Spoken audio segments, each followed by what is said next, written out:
Mark chapter 12, 28 through 34. Listen for the word of the living God as we read these words. One of the scribes came near and heard them disputing with one another. And seeing Jesus answered them well, he asked him, "Which commandment is the first of all?" Jesus answered, "The first is, 'Hear, O Israel, Yahweh our God, Yahweh alone. You shall love Yahweh your God with all your heart and with all your soul and with all your mind and with all your strength.' The second is this, 'You shall love your neighbor as yourself.' There is no other commandment greater than these." Then the scribe said to him, "You are right, teacher. You have truly said that he is one, and besides him there is no other. And to love him with all the heart and with all the understanding and with all the strength, and to love one's neighbor as oneself, this is much more important than all whole burnt offerings and sacrifices." When Jesus saw that he answered wisely, he said to him, "You are not far from God's reign." After that, no one dared to ask him any question. The living God still speaks today. Thanks be to God. Ever had someone get the right answer but have no idea what it meant? No idea what to do with the answer? I think I've been on every side of that reality. I've learned the right answers to questions without the slightest understanding of what those words strung together meant. I've taught people who could memorize without getting to any understanding. I've taught others who understood but had no ability to express what they lived in words. I've even encountered teachers who could follow the memorized script with no comprehension at all to its meaning. What do we do with the essential words of Jesus? How do we apply the answers we are given to the realities of life around us? My high school geometry class was really about applying logic to basic units of knowledge and developing theorems. You could have called it a distillation of the logic behind scientific processes applied to the geometry of 2 and maybe 3-dimensional figures. Math and science were not my school's strong point. The administration just kind of pushed faculty to teach classes that had to be offered. My teacher could read the textbook, but had no clue, not the foggiest idea of what in the world it meant.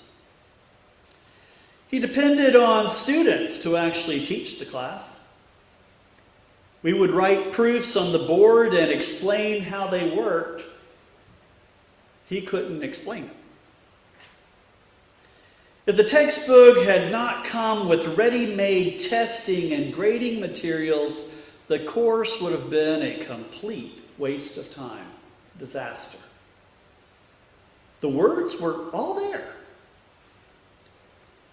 but there was no understanding. Jesus faced the same thing. God's revelation had been given to the people, but there was a gap between hearing the words, even memorizing them, and understanding them enough to put them into practice. All around him, people had memorized large portions of Scripture, Many knew the 613 commands that had been listed out from Torah. They held themselves as responsible for knowing these in order to keep at least half of them. Some could even distinguish importance between one command and another, attempting even to categorize them into levels of importance. What they lacked was a grasp on how these words translated into action. Action that would be consistent with what God actually wanted of them. By this point in Mark's telling of Jesus' message and ministry, Jesus has covered all the basics. He has healed people. He has fed. He's walked on water.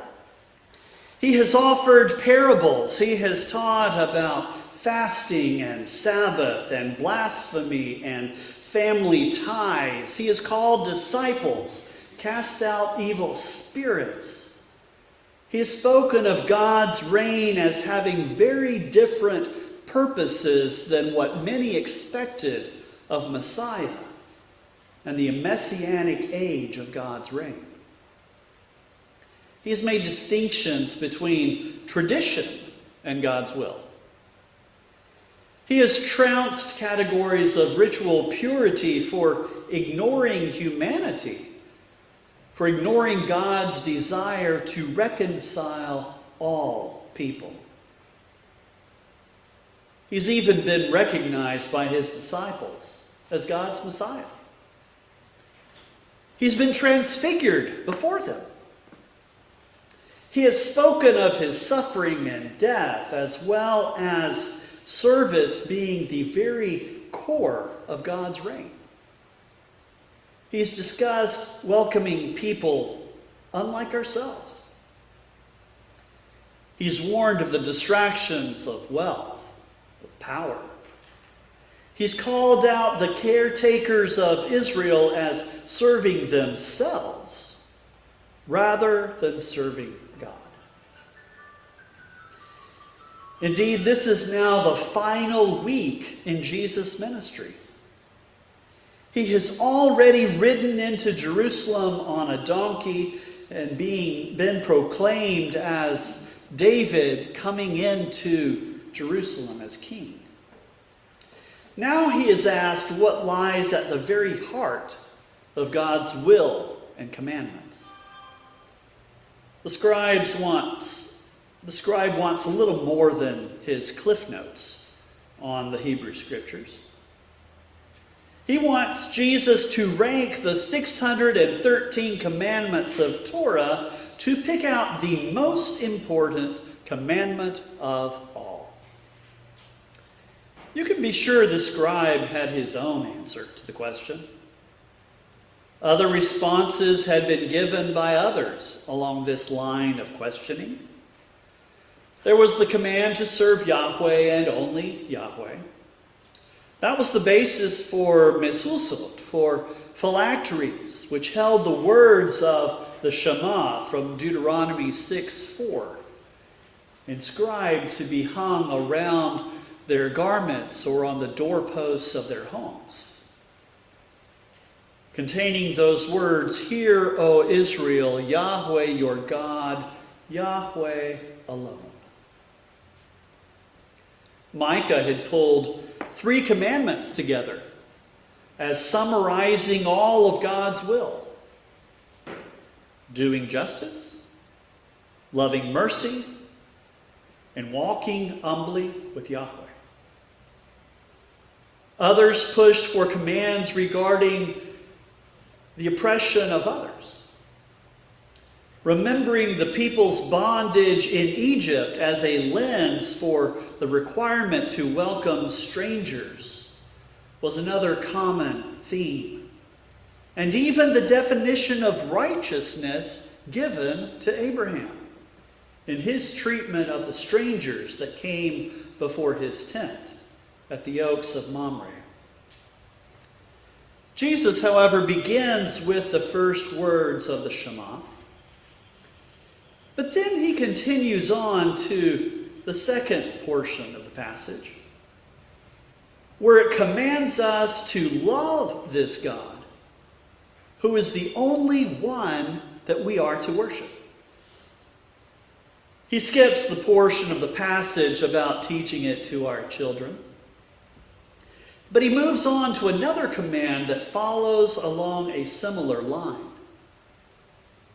directing that same love of God toward all others. He joins the two related commandments into a new focus around love. Elsewhere, he will phrase it a bit differently as being a new commandment that he gives his disciples. Yet it is not really new, is it? It's simply a new distillation of what already was there. This is a different way of looking at the whole of Torah in order to recognize that love in everything falls together. Love brings it into focus. Love gives it purpose and being. The scribe questioning Jesus recognizes the wisdom in Jesus' response. There were others who had made or would separately make similar conclusions, both regarding Torah, but extending into other faith traditions independently, but yet in concert with Jesus' summation. Hillel would phrase it from a negative as, that which is hateful to you, do not do to others.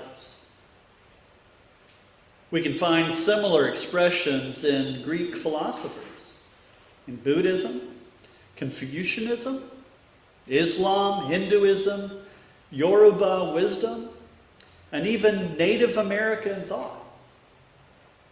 That's not to say that this is a universal teaching, but it has rung true for many in many times, places, and contexts, whether or not they heard it from Jesus.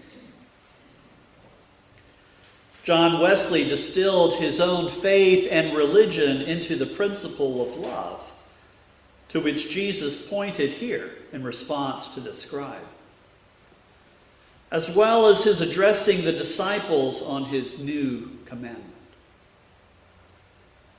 It's not a concept he touches on in passing. It is rather a principle to which he speaks and which he demonstrates in action, after action, after action. In context after context. His statement here is not simply that loving God and loving neighbor are commandments numbers 1 and 2. We also find here that these commandments fulfill all of Torah. All other commands are secondary to these two. Or perhaps this one. Love. Recognizing the truth in these words is not hard. It's a simple distillation of Torah. It's a simple summation of what the prophets were trying to communicate time and time again. It falls in line with Micah's concern for justice, mercy, and humility. It fits hand in glove with Isaiah's concern with economic justice for the poor and vulnerable. It redirects rules concerning the Sabbath according to the way Jesus interpreted them, as a design for the welfare of all, not as some imposition with no meaning or purpose behind it. It places sacrifice and ritual secondary to meeting needs according to Jesus' critique of how ritual purity laws were interpreted and applied. It opens the door of welcome to strangers, immigrants, and all cut off from any national or ethnic identification with Israel, like us. It fleshes out John's notation that Jesus became incarnate because of God's love for all creation, all the world. My parents were sent to Brazil as missionaries, arriving there in 1970. We had just gone through so many atrocities amid the struggle here in the States for civil rights. We arrived in a nation in which the Mormon Church was about to recognize that the temple they built in São Paulo could not be used because there was no such thing as a Brazilian without, quote, one drop of African blood. Meanwhile, we ministered among these people who would not find a welcome in the very churches sending my parents as missionaries. They knew the words, but there was a huge gap in their application. What in these words is so hard for us to embrace?